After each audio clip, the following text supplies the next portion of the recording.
All right, ladies and gentlemen, thank you so much for tuning in. Chips and Salsa Show, new freaking Mexico. It is Saturday morning. We like to shoot on Saturday mornings now because, hey, why not? Saturday's a beautiful day. It's supposed to flood today in Las Cruces. I'm looking forward to that. I like the rain, especially in the desert. For now, Alice, unfortunately, is still not with us. She's still dealing with some personal issues. We pray for her. We want her to come back. We love her. For now, my friend, Dan Romero, who has just moved here from California. When did you get here from California, man? January 2025.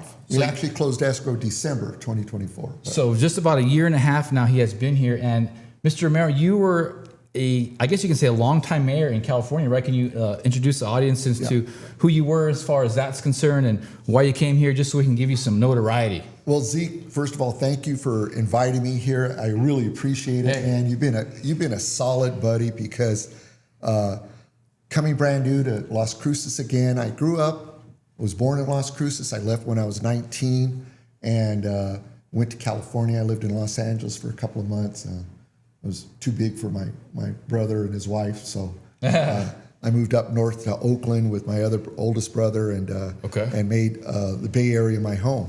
Right. So that was back in '75.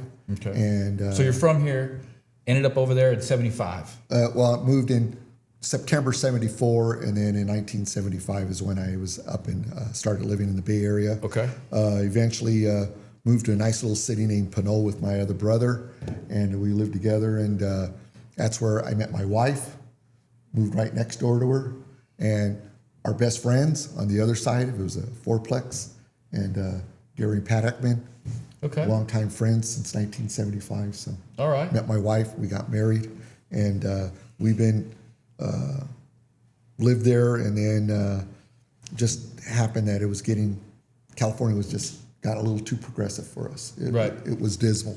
Right. Everything's a tax.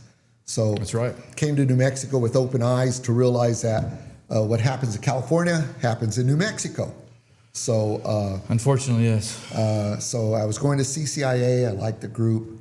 When I realized that they were nonpartisan, I went started going to the GOP, Doña Ana GOP meetings. Right. And talked to Janice Williams and not knowing that afterwards that the party was in change, and lo and behold, I became second chair because really nobody was left. So, that's right. Yeah, you are the second vice chair of the Doña Ana Republican Party.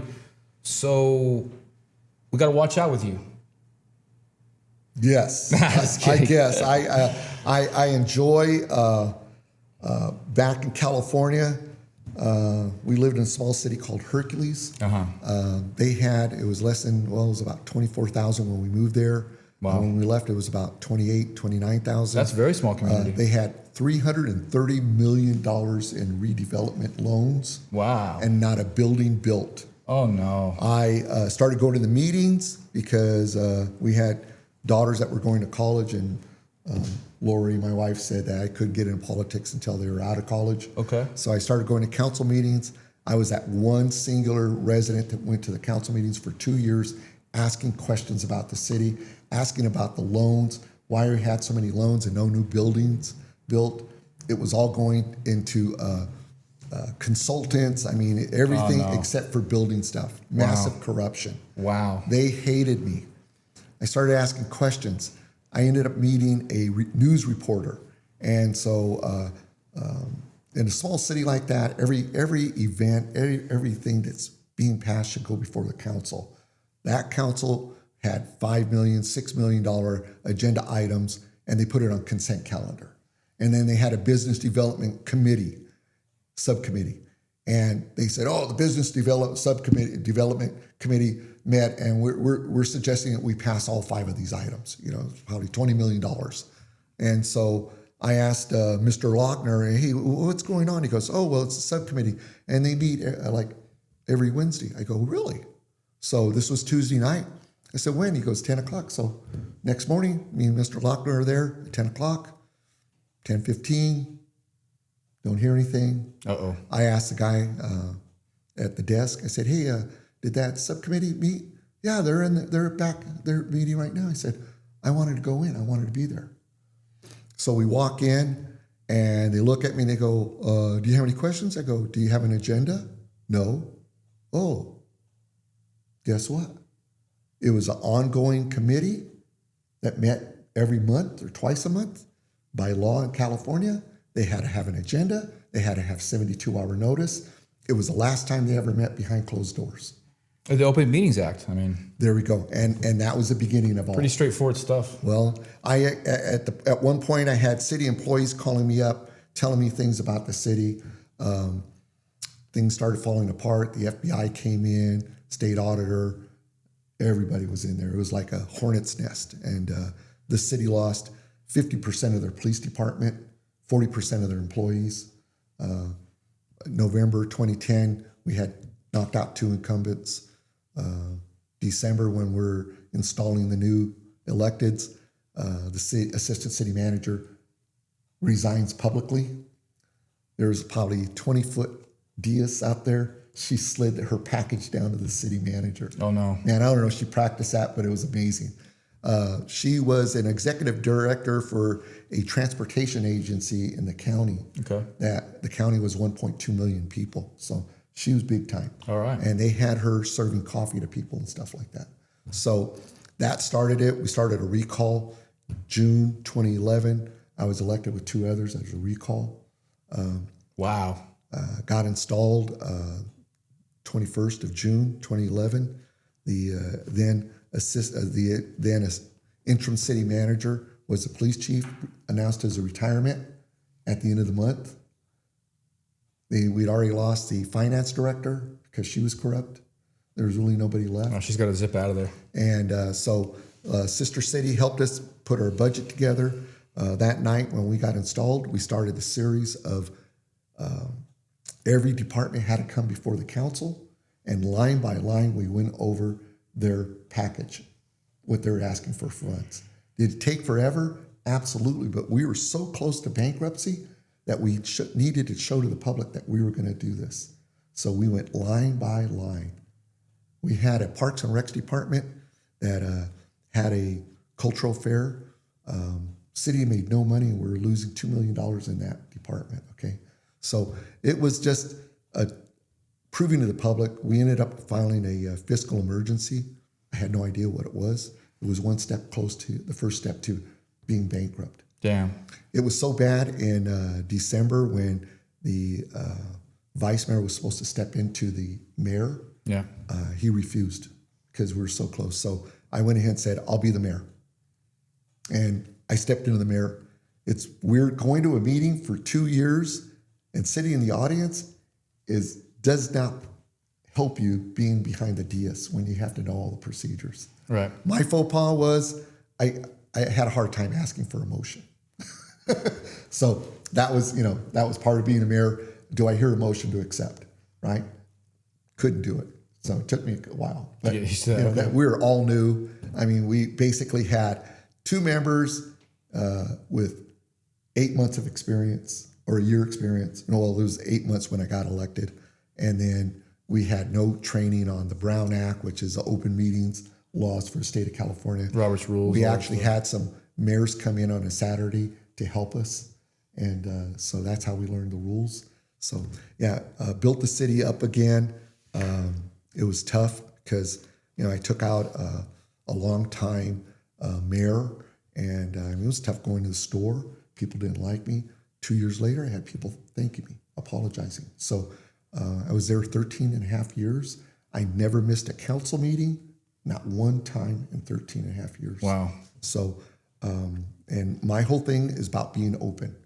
We serve the public, and I see that here. I have a hard time with the city of Las Cruces. I mean, contracts, city contracts. State of New Mexico has a law. You can't see the contract that the city's approving. Any lack of transparency, you got to, it raises a red flag. It's the people's money. It's on the website, it's a link. All you got to do is hit the link, you see the contracts, okay? That's being open. So when I hear council members and commissioners talking about, we're all about the people, they're absolutely not for the people because they're not open about what they do.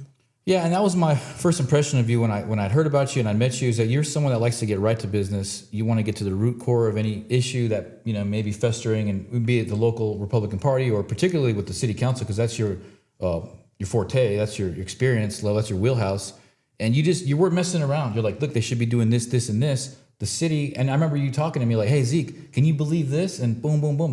There was so many mistakes, and it just so happens that you had a relationship with our city manager. Because I had big problems with him, but you kind of had me calm down on him a bit, and rightfully so, because you do communicate with him. He does listen to you to a certain degree, Yes. And I think communication is very important, especially these days. When I started getting into the politics and stuff, only recently did I really start. I'm going a lot softer on the Democrats. I've been hanging out with a lot more of them, particularly the conservative ones, right? The common sense people. Yes, but you've got to be reasonable. You can't be so fist pounding, me versus you, tribalistic. Because at the end of the day, they are the ones in power here. We have to deal with them no matter what.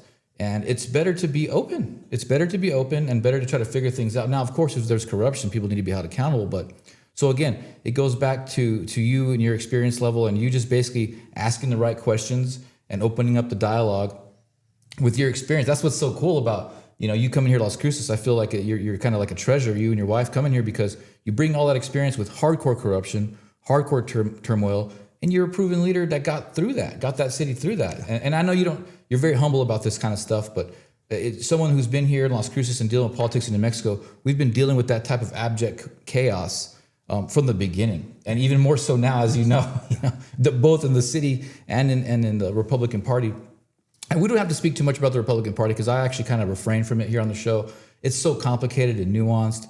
It's just like a little micro. It's so people just can't wrap their head around it. Other than the fact that we do need a new state chair, and that's going to be unfolding here in the next few months. But aside from that, thank you so much for joining us here on the show.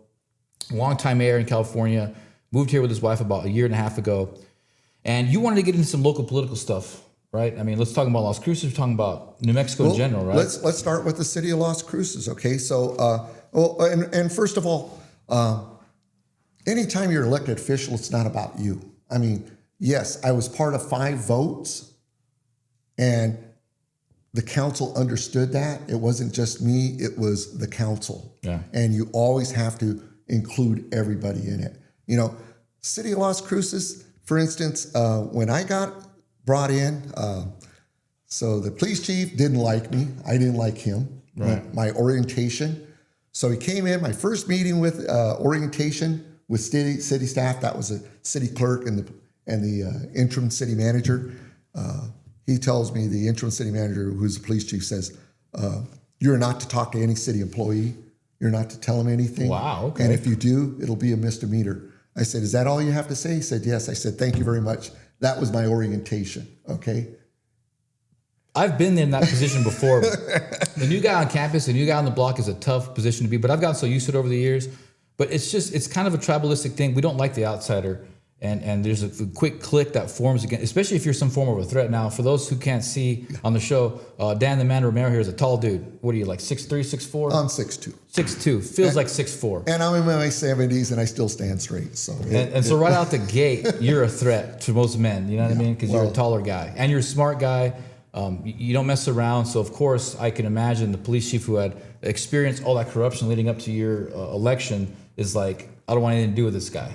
Well, and part of the chief's issue was the city manager, who was corrupt, was giving him all sorts of money for his department, okay? Of course. So he thought it was absolutely wrong. He was totally shocked. And being the man, he should have later on came to me and says, Dan, you were right, like a lot of other people, okay? He never did it. Well, that's his faux pas. The main thing is being in politics, so what happened to me never happened again. We made sure that when somebody newly elected came in, we took the time to talk to them. I always reach out to every newly elected member and wanted to make them feel whole, okay? Yeah. So here's New Mexico here. Here's Las Cruces. We just saw an election. Do you know that the city of Las Cruces doesn't sit the newly elected people and introduce them until after they're sworn in? No, I didn't know that. They didn't bring them up to date. Doesn't seem appropriate. Sort of sad. Yeah, it seems inappropriate. Well, so I put down, so coming in, I went through the 2024 budget because it was 2-year budget. Here in Las Cruces? Yeah. Okay. Immediately And went I love through this that. stuff too, because you always find something dirty. And I started reading it, and I took notes, and lo and behold, the city of Las Cruces. First of all, in that report, they talked about a climate action plan in 2019. And then they're trying to introduce a new climate action plan in 2024. The carbon in our air went down 0.5% without the city of Las Cruces doing anything. So first, why do we need a climate action? Okay. God. Why are we buying electric buses at $2 million and having them driving around with nobody in them? They're free.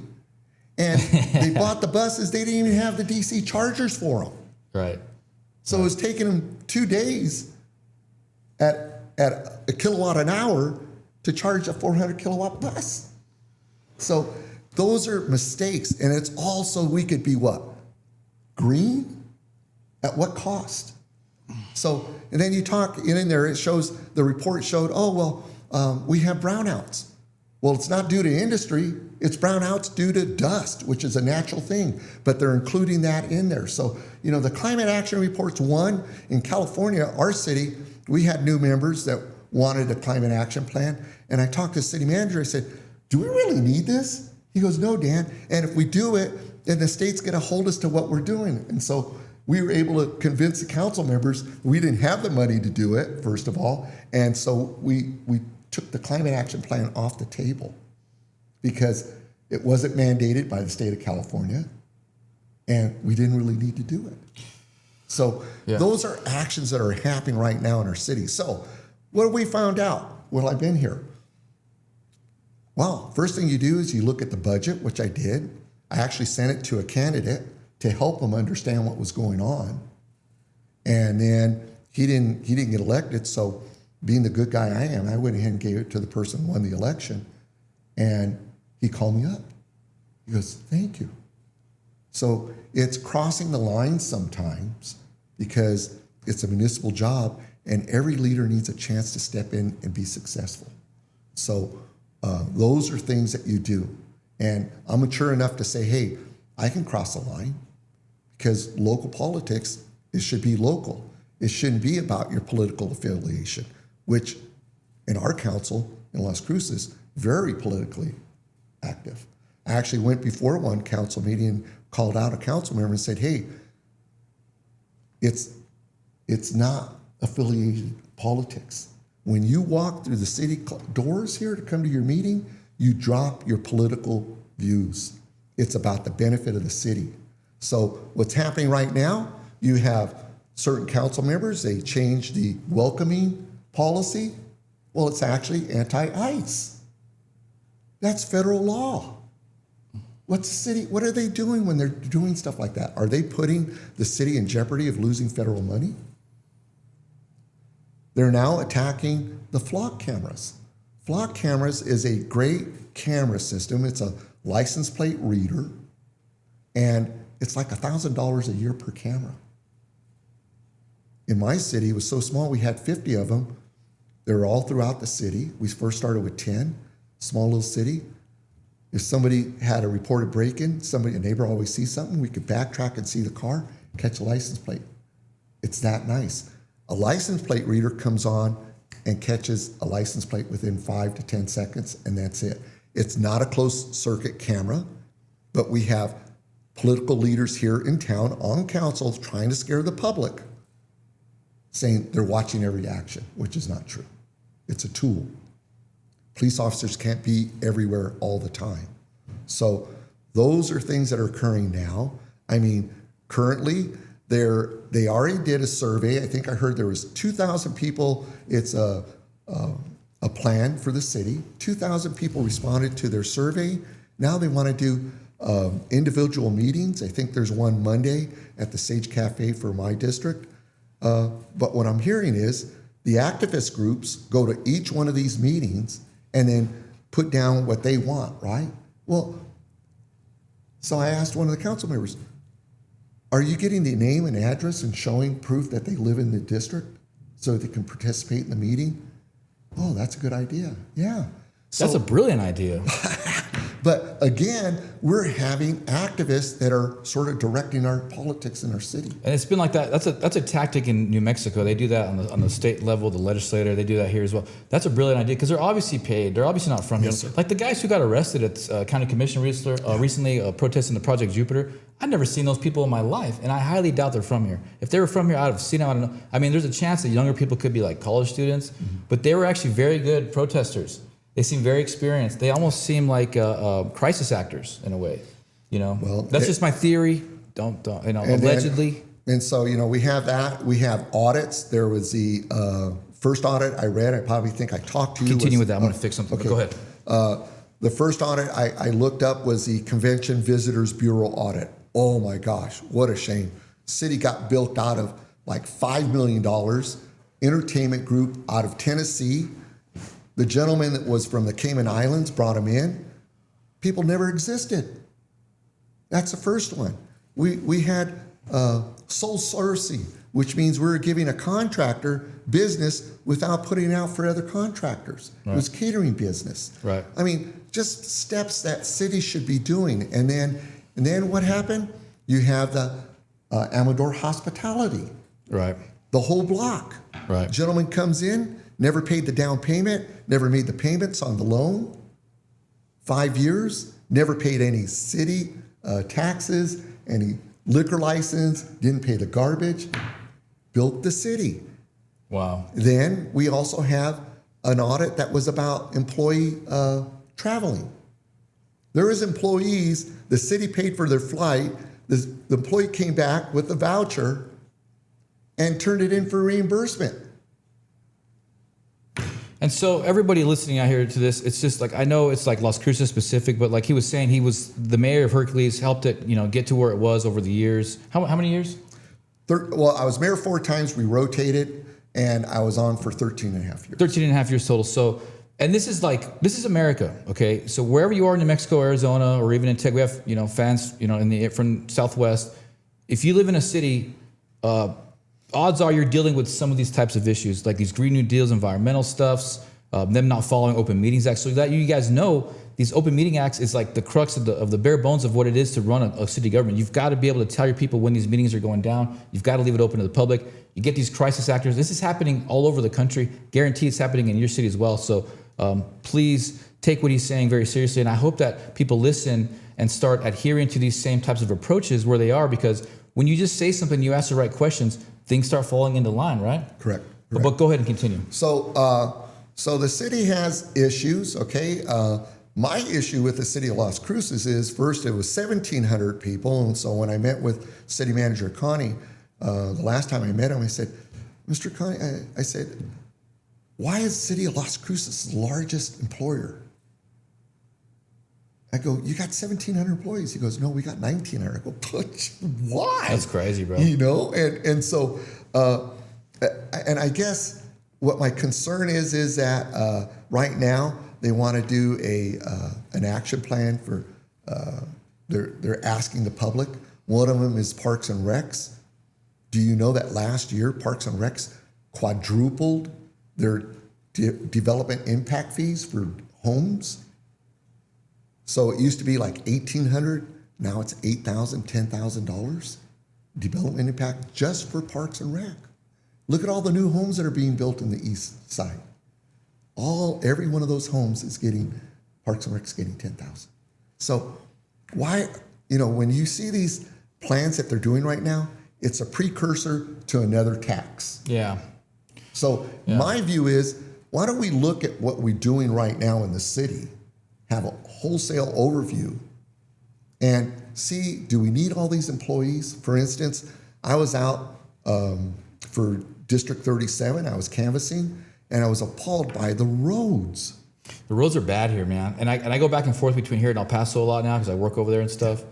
And the roads in El Paso are fantastic. They're a lot better than Las Cruces. It's crazy. And so we have one of the highest gross receipts tax in the country here in Las Cruces at almost 9%. You know, half of that goes to the state, but we have a high. But you go down our most busy roads here on Tell Shore, especially. It's a chopped up piece of crap road there, and then you go and see where we spend our money as a city. It's just not going into good places. We're spending $350,000 for homeless apartments. There we go. And they're not even from here. and they're getting other governmental assistance. They're getting them on Medicaid. They're getting them on food stamps. And that's just we're prioritizing this bloated government. And it's always a bad thing when you see the government has more employees than the private sector. The government buildings are the only big buildings in the area. We've got to, it just blows my mind that there's still the liberal mindset out there, because we've already seen that everybody's moving to Texas for a reason, because it's just a better freaking state. And no matter how hard you push as a liberal or progressive, your ways have already been proven to be utter failures. If they were successful, because it's been decades now that we've had these Marxist socialist agendas, rammed down our throat, you would be seeing exoduses to California, to Colorado, to New Mexico. We got people leaving New Mexico. We got people leaving California. And so, but still, even though we see right on the face of it that these Republican-ran states, Florida and Texas, are where people they prefer to live. This is where America, the essence of America, you still have people saying, oh no, we're going to do it better as liberals, as progressives. Socialism's the better way to go. It just blows my mind. It's an ignorance that it's just distasteful. I can't stand it. So I'm not complaining about the city of Las Cruces. I like living here, being from California. Me too. I like the cost of living here. The medical could be better, but we work within that. Right. So the concern is right now is city of Las Cruces, the county. We haven't even touched that, but the state. The state is trying to reduce the oil industry. The state is trying to reduce natural gas power plants, okay, for the solar fields. All this money recently with the, our gasoline's going up, which means the gas companies are making more money. Price of oil's more. Oh, they're raking it in, yeah. So they're bringing it. The state's making even more money. Okay, number 2 in the country. They should be setting aside money for businesses. We should be bringing in big businesses. We should be bringing in transportation hubs. City of Las Cruces sits at 2 main federal interstate highways, okay? There should be transportation hubs here. And we're missing it. If we don't give money out, we have it. Yes, we need to take care of certain members of the public. But when we're focused, everything going on one thing, we're forgetting who's getting us the money? The oil industry, okay? That should be circulating back into creating jobs and new business. We're not doing that. When you have a city government that's the biggest employer, there's a mistake. City government, county government shouldn't be the biggest employers. No, of course not. And it's hard to cut back on tax. Even Republicans, even at the congressional level, we tend to spend more money as well. So it's kind of like, where do you want to allocate the money? Slashing the taxes is damn near impossible, because you end up getting these economies who've been dependent on it. There's like a communal codependency on these tax dollars, right? And that's why the city government here in Las Cruces, why they don't care about voter integrity. They don't care about voter ID, because they've got their cushy job in the city government with their really nice retirement plan, right?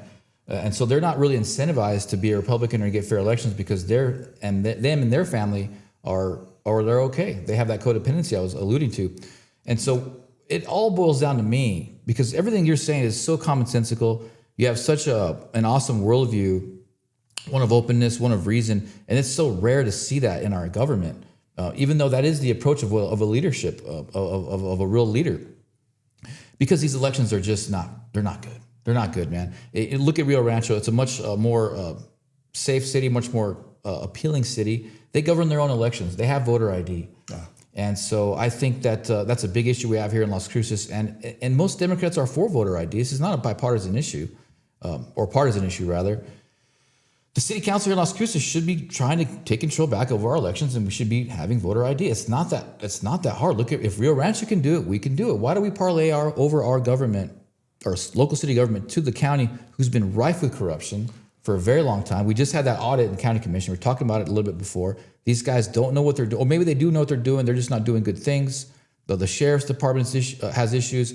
Our county clerk has not been able to count the ballots on election day for any major election since she's been in office. Okay, we've had these absentee ballots come in after election day. They're not dated. They're not time stamped. There's no signatures. I mean, horribly verified absentee ballots, and that's essentially what dictates who wins these offices. So we get these people in office here, And it's very common that people who aren't even from here end up winning these positions. So it's like, you really don't have the heart of the community representing us there in these city council positions, even these state rep positions. Like we talk about Joanne Ferrari, real quick, if we can, kind of change topics here for a while. So I ran for District 37. And for those who don't know, it's here in Las Cruces. It's primarily Las Colinas, Rinconada, Sonoma Ranch area, a pretty conservative area. They did gerrymander it, so it's like a very conservative area, beautiful homes, beautiful neighborhoods, and then it's in the roughest ghetto in Las Cruces. So it's obviously a gerrymandering type of situation.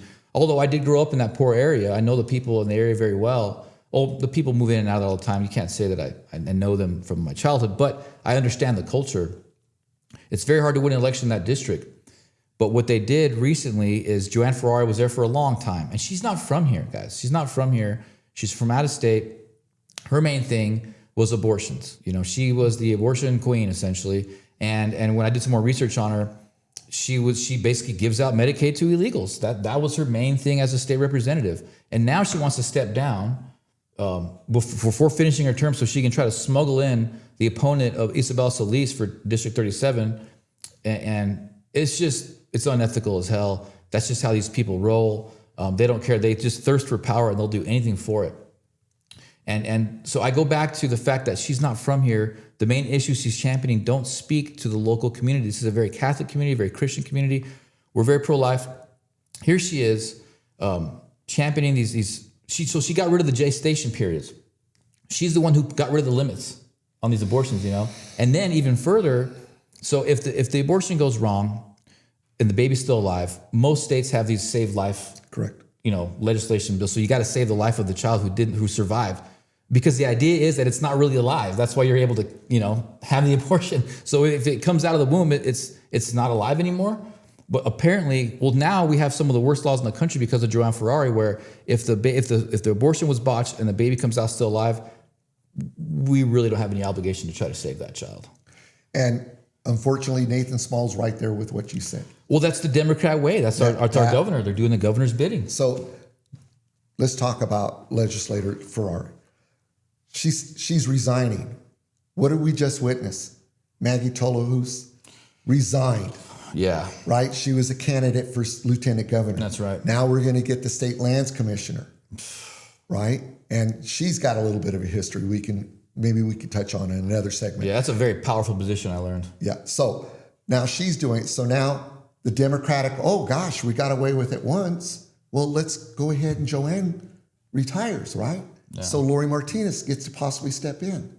I read today that Senator Crystal Brantley came out and asked the Doña Ana County Commissioners not to appoint. We are within 94 days of the November election. There's no reason to do that. Okay? Just wait it out, in man. California, ballots, you got to get all your stuff for the ballot within 88 days of the election. Yeah. So I looked. I don't see anything for August, this coming Tuesday, okay? And the August 11th. So I don't know what the rules here are in New Mexico, but I already sent an email to the county commissioners. And I think if you want to make a statement now, please send all the county commissioners and ask them, do not select somebody for that position yet. It would be harmful, because if Lori Martinez got the selection, she would have an incumbent on there. And as we know, when you run for politics, it is really hard to knock out an incumbent. Well, they're threatened by Isabella Solis. She's running a pretty good campaign. Yes. She's picking up some good momentum. She's got good name, face recognition. She was already a county commissioner. She's Hispanic. She's an awesome candidate, right? Yes. We do need her in there. So they're threatened by that, because that's who wins, is the people who don't quit. That's how Joanne Ferrari got in there. She ran 2 or 3 times before she was elected. Yeah. And so Isabella Solis is following that same path of what it takes to be elected. It's an average of 3 times a run to get elected, in case you guys didn't know. And so obviously they're threatened. Isabella Solis is the right person for the job. And it's crazy because they have such a dominating force in the legislature, but you got to give them credit. They still are very aggressive with these types of positions, and they're relentless for the wrong reasons. But yeah, I agree with Mr. Romero here. We got to get a hold of the county commissioners. I'll participate in that and write them a letter, show up to county commissioners, say this is just going to be a very unethical thing to do. You're trying to control elections, And there's just a slew of reasons that why they shouldn't be doing that. And I've gotten so used to, and I'm kind of like callous from the corruption from the Democrat side, but we've seen corruption on the Republican side too. This is, by all meaningful metrics, the worst state in the country. But we're still here. We still love it here. The weather's so great. That's what keeps me here. I love the heat. I like the heat, and I love the culture. I think if we just had the fair elections, things would change radically, very quick. And they're holding on for dear life to make sure that we don't have fair elections here, because without the illegals voting, these Democrats would not be elected, flat out. I mean, look at Leguer Fernandez, look at Gay Vasquez. They voted against, Congress, insider trading. They voted against voter ID. I mean, so they're in favor of basically communist takeover.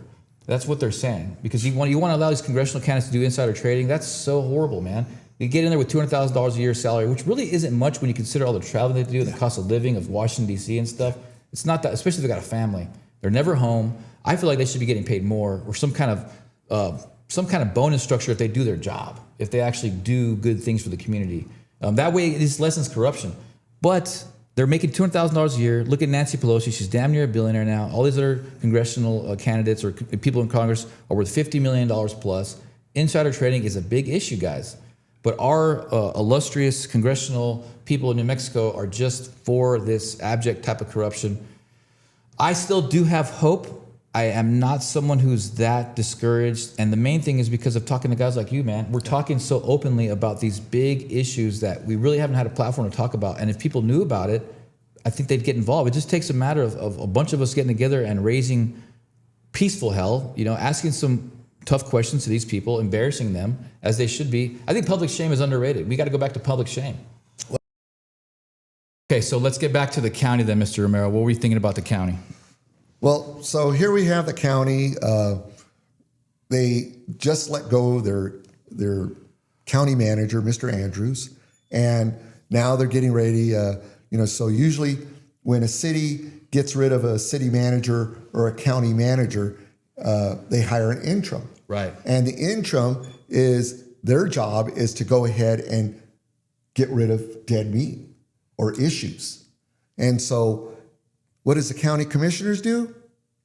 They don't hire one interim. They go ahead and do a broad thing. They hire two of the assistant managers, and I think the human resource director. And that's kind of an issue to me, because it seems like since that interim was former head of the HR department, right? Correct. And isn't that where most of the problems were transpiring? Yes, it was. Via the audit, right? Yes. So why would you have someone that's from in-house that was a part of the alleged issues with the audit be in charge of that whole program again? Well, in my mind, what it boils back down to is the county commissioners are trying to sweep it under the rug. Right. I mean, that's where it leads me to go with it. Years ago when I first came in, we had Mr. Long was the interim, and he was getting rid of department directors. And I came in and asked him, because he was giving each one a year's salary. So I said, Mr. Long, hey, what's going on? He goes, well, Dan, I can't trust anybody. And so I'm letting him go. I go, okay. So what occurs is when you have what's like Doña Ana County right now, they're a government entity that's in distress, major, okay? That's right. So you have to have a interim director that's going to come in and clean house, okay? You have a state audit that's scathing. That is the tool, and you go through and you start extracting and hiring quality people. You set it up for the next county manager to come in with a clean slate. Mr. Andrews came in with a beast of corruption on his back, and he had no idea what he walked into. Well, your natural intuition is to try to clean it up. I mean, we all, for the most part, if you're in any type of leadership position, leverage buyouts, things like that, you got to clean house. Okay. You got to let people go. You got to get new people in there, because corruption gets so rotten to the core. Like you said, you can't trust anybody. And he probably had that opinion, had that philosophy. But when you're surrounded so intensely, and everybody around him is so incentivized to keep their status quo, cushy government jobs, it seems like he just gave up. So in my mind, another thing is when government entities like a city council or a county, the interim should never become the city manager or the county manager, okay? The interim, because let's say the county goes ahead and spends money again to hire a professional recruiting service, and then they turn around and they hire one of the three. What's the residents of the county going to say? Well, why'd you spend $30,000 if that's what you're going to do? And that's what it costs too. Yeah. And so again, I don't think the county commissioners understand what's going on. And it would have been nice, just ask me. I mean, a couple of them know who I am.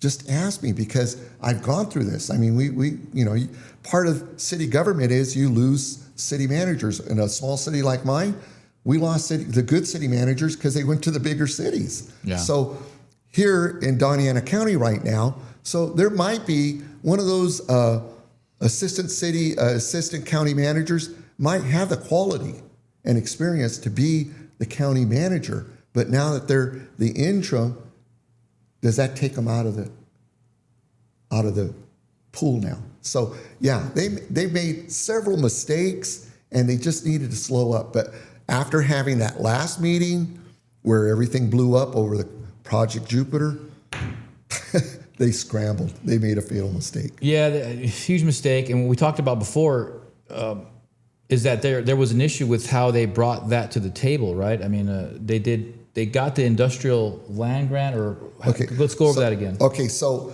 what occurred was the county commissioners passed an industrial revenue bond. Excuse me, yes, industrial revenue bond, okay. Well, IRB, leading that's right. up to that, okay, the Yes. state lands commissioner, who's now going to run for lieutenant governor, okay, she had her hands in this.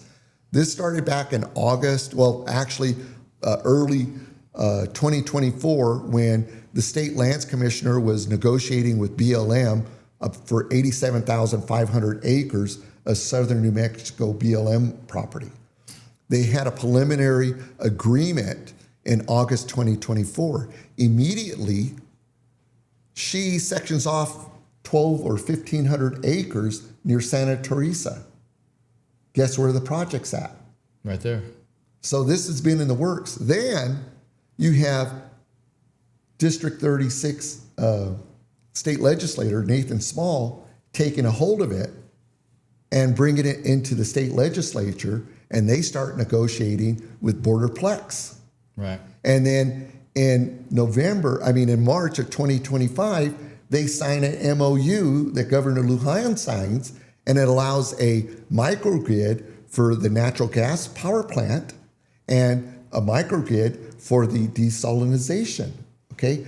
Nathan Small had his hands all over that, and guess who spoke the day that the industrial bond was being voted on? Nathan Small, talking about how it was a good deal. How did he know? This was all kept secret.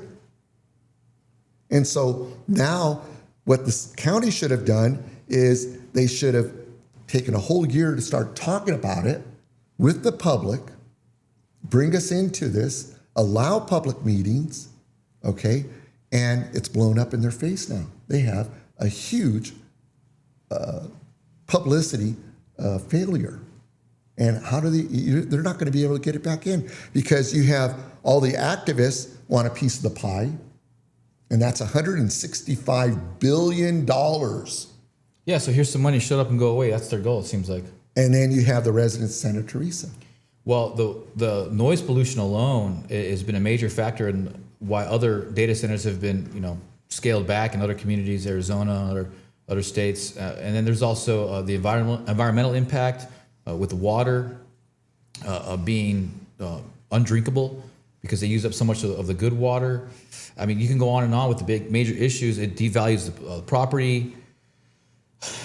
And we've gone too far. They've already broke ground. And these facilities, guys, if you haven't gone on there, check it out. You got to go check it out. Massive. These places are absolutely massive, and they are humming. They're going. It's done. And so the Democrats, especially what's her name, Michaela Cadena, who's been one of the most outspoken radical voices against it. She was a part of the bill that got it in. There you go. So you can be against it all you want now. It's too little, too late. It's already done. They already broke ground. So it's just so convenient that she's so against data centers now. When she had the opportunity to read the bill and put it back and do her research, but she didn't do it. Same thing with Angelica Rubio, Nathan Small, the governor. Everybody wants to hate on Trump for these data centers, but look, our local Democratic government are the ones who got these guys in here breaking ground before we had a chance to actually investigate the environmental harms that we've seen all over the country with these data centers. And we have to hold them accountable. And yes, President Trump is pushing these data centers. I don't agree with him on that because we see the issues that are coming out around the country. These data centers need to be self-sufficient. They shouldn't be pulling from our water. They shouldn't be pulling from our energy. And that's that. I mean, why are they getting all this priority with energy and water when the people are, especially down here in southern New Mexico, we've been getting the shaft in terms of water. Farmland has to be retired all the time because we're in a major drought right now. You see Elephant Butte's at 1% and here we go. Give the data centers all the water that they want. No questions asked. Well, in the future, what we're going to have to do, because they're going to need more water. That's always ends up happening. They project a certain amount, but they always need more. So for them to get more, they're going to have to retire farmland and take the water from those areas and allocate it to the industrial. That's what's going to happen. There's no other way. The only other alternative is to wipe out a bunch of human beings so they don't use as much water as we use. So what are you guys going to do? What do you guys want to do? Either way, thank you so much for bringing light to the county commission. There's so much corruption with that, I feel like, and the city government. Well, one other thing. No, let's jump into it. I'm sorry about that. No, that's cool. And those are really good points. So, you know how bad it is? First of all, you don't have open government.